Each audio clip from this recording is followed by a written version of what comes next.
where you don't actually care if the other person gets it. That's what a lot of teachers do, unfortunately. And a lot of presentations do PowerPoint presentation consultation all the time, where it's way too much information, way too much data, and no soul. The conversation you can have with anyone, but when you use that kind of idea, that kind of ideology in a presentation format, the people listening actually feel like you're having a conversation with them. Actually feel like they're involved in what you're talking about. And it creates more of a connection. So whoever's listening feels engaged and part of the whole thing. So whatever you're talking about, even if it's the most boring thing in the world, if you make it conversational, people are going to listen, at least a lot more than if you go with presentation style. So in just a couple minutes, we're going to do a closing thing, which is going to scientifically prove that what Chiara said is incredibly powerful. Scientifically prove that. But what I want to do really quickly is go through, and again, it's in the TED Talk, but body language, the body never lies, and it always speaks first. So it'd say, hey, if you want to go see, the basketball game, so this your girlfriend, and she goes, sure. What's the real answer? No, because the body language is controlled by the subconscious part of the brain, and then she's going, oh, but I don't want to make you feel bad. I know you care so much about basketball. I'll do it, and you override the subconscious. But if you're a really thoughtful boyfriend or friend, and you see someone go, that's the real answer. That's the real answer. That instantaneous thing. The body always speaks first, and it always tells the truth. That's how you can tell whether someone's lying. So where were you last night, honey?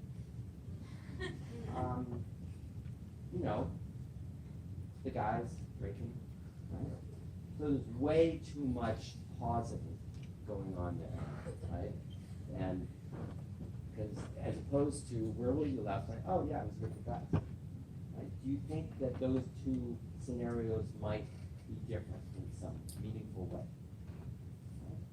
Because the body, like the ability to speak quickly. I mean, you look at stuff on TV when a politician's asked a question and they don't really want to answer. Their body twitches and moves and their eyes go all over the place, as opposed to yes, that's exactly right. So look and see how quickly and affirmatively people respond. Okay. So posture, we noticed with Caspi, right? When your hands from your pocket and your left, you didn't look as impressive. But when you stood up and you used your hands, that was much better. So it's watch this.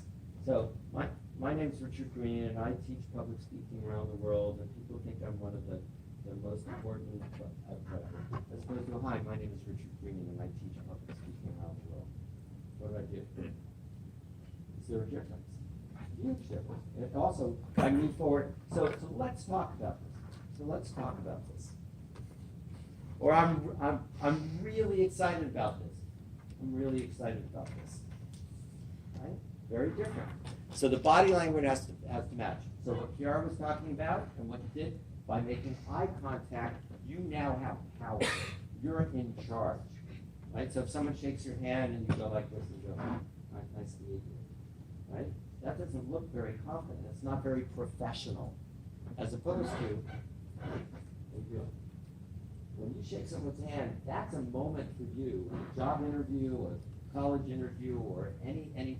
That's a moment for you in that very first second. It's like, boom, here's who I am. I am solid. I'm someone you know.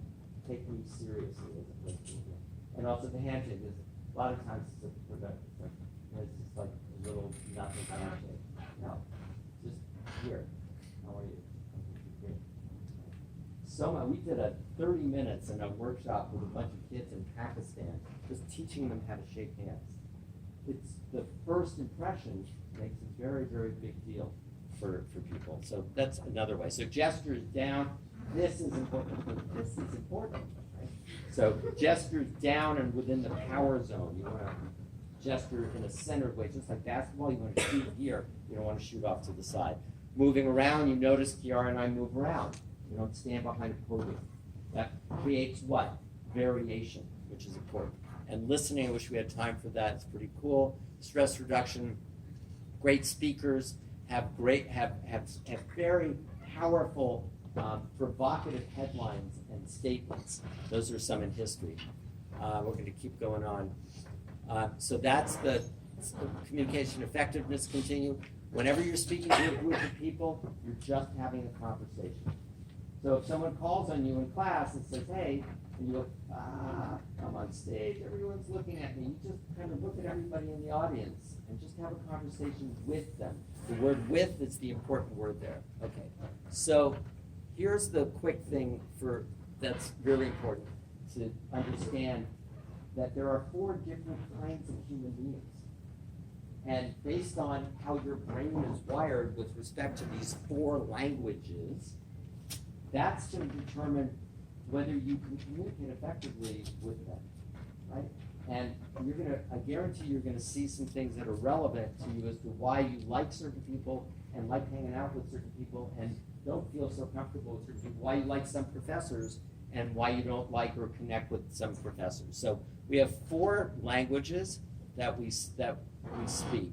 If you only speak 1, it's horrible. 2 is average. 3 is excellent. 4, you're a charismatic superstar. So Oprah Winfrey, for example, would be a 4-language communicator. Barack Obama, a 4-language communicator. Hillary Clinton was like a 2.5 language communicator. Donald Trump was a pretty solid 3-language communicator. Even though he didn't have the experience that Hillary had, he actually was able to communicate to more people in a way that they could digest and understand what it was that he was saying. So you'll notice that we have visual, auditory, digital, and kinesthetic. Now, we have 5 parts of our brain. So you guys are in health, right? So 5 parts of the brain. What are they?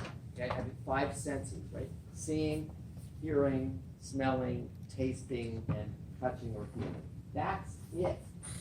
The entire universe processes through those 5 parts of the brain, right? So unless you can see it, hear it, smell it, taste it, or touch it or feel it, it doesn't exist. And so every single one of those 5 senses has different words. I'm going to go through here.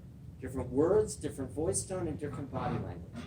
And we could do a whole course on this, but basically the visual part, and it runs like a keyboard. The visual part of the brain is the high notes. It's like, hey, how you doing? Right? It's Robin Williams. You guys remember Robin Williams? Such an incredible tragedy. Such a genius person. He was visual. He had videos, pictures and videos pouring into his head. That's what allowed him to be so animated and so creative. He was trying to keep up with the pictures because a picture is worth what? 1,000 words. So visual people, they speak fast and they have a lot of words and a lot of energy, right? How many of you would like some of your college professors to be a little bit more energetic, a little bit more visual? Okay? Because you need that to bring energy into that, right? So what about auditory? Auditory is the ability to sound attractive and good. Adele, very auditory. My dear friend Jason Mraz, very auditory, right? Incredible sound of his voice. You like listening to him sing, or Adele sing. You like listening to Barack Obama speak, right? So is the sound of your voice attractive, which is why we spend a lot of time on voice tone? And is what you say easy to understand? Ronald Reagan is a great example of that. And because he was auditory, he was able to communicate things in a user-friendly, simple, understandable way, we called him the great communicator. Okay? Auditory digital, this is what, if I can characterize in a general way, this is the sweet spot for most Asian college students. And most Asians pretty much, at least that we find in America and in many places around the world.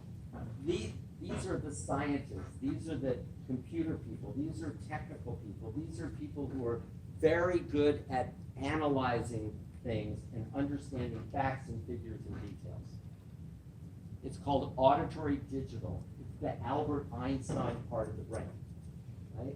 And which is why, generally, You know, it's spelling bees or math competitions. They're always won by Asians, you know, from India or China or whatever, because you guys are just awesome at that, those of you who are Asian, right?